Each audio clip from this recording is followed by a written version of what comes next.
I'm Tracy Baxter with today's Record Newswatch. Middletown police have made an arrest in connection with a fatal shooting outside a city residence late Saturday.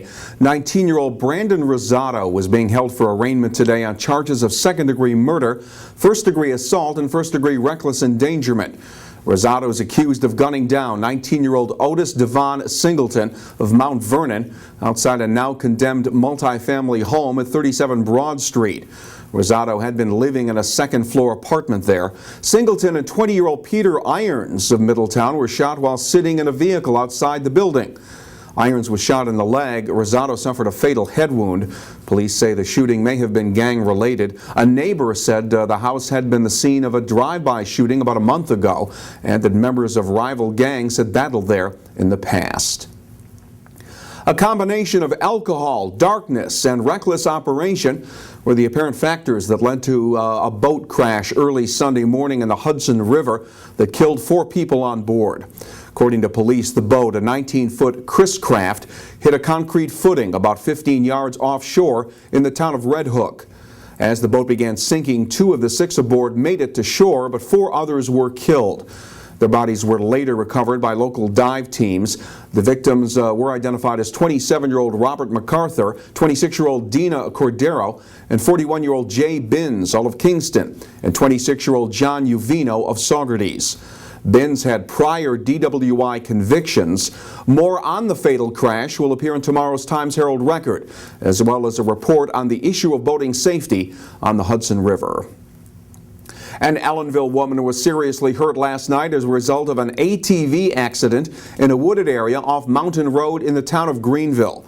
State police say 34-year-old Jennifer Motz was riding as a passenger on the all-terrain vehicle that crashed. The driver was identified as 36-year-old Jeffrey Perry of Port Jervis. Rescue crews were on the scene for about 2.5 hours because of the remote location and difficult terrain. The most difficult part was the access to the patient. We were able to, we had to hike in, and then eventually we were able to remove some trees off an old lane that goes up to the pipeline, and we were able to, once we got those trees moved, we were able to get UTVs and our four-wheel drive brush vehicle into the patient. Jennifer Motz was later airlifted to Westchester Medical Center for treatment of what were described as serious back injuries. A tire blowout was the cause of a 2-car crash late Sunday morning that claimed the life of a Pine Bush woman. It happened on Route 302 in the town of Crawford. Town police say a car driven by 23-year-old Christopher Zaccini of Wurtsboro went out of control after one of his front tires blew out. The vehicle swerved into the oncoming lane, sideswiping a car driven by 20-year-old Tathir Shah of Pine Bush.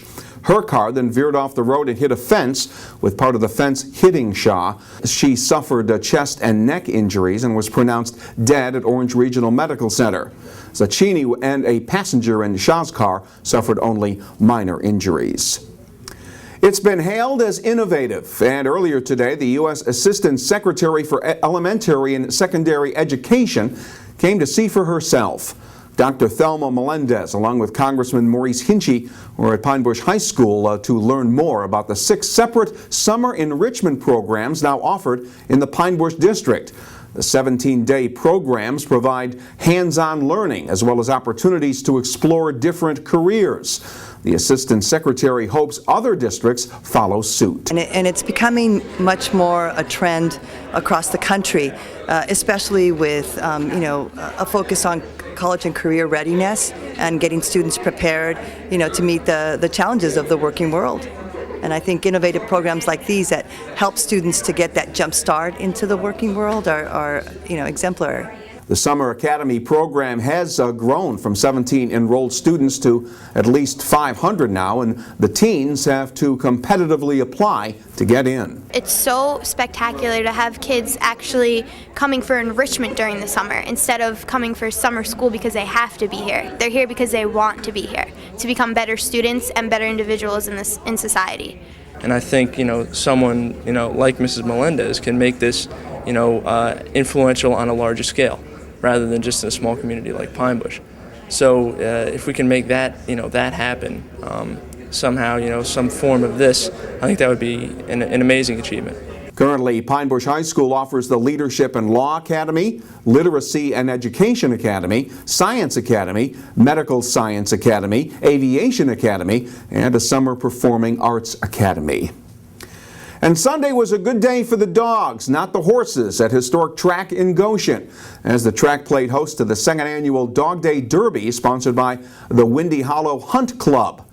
Wayne Roovers of Greenwood Lake brought his 4 dachshunds named Achu, Gesundheit, Gur, and Wolf. There's only really one of them that's really good at anything. The rest are all just, completely incompetent, but good fun anyway. The dogs love it. They get to meet other dogs. The people get to meet other people, and people get to meet other dogs as well. The Doggy Day included racing and jumping events, and for the canines it was a chance to do a little showing off and prove that yes, you can teach an old dog new tricks. Yes, good girl. Humid weather has moved back into the region, bringing with it the threat of showers. Tomorrow will be sunny, hot and humid, with temperatures up around 90 degrees.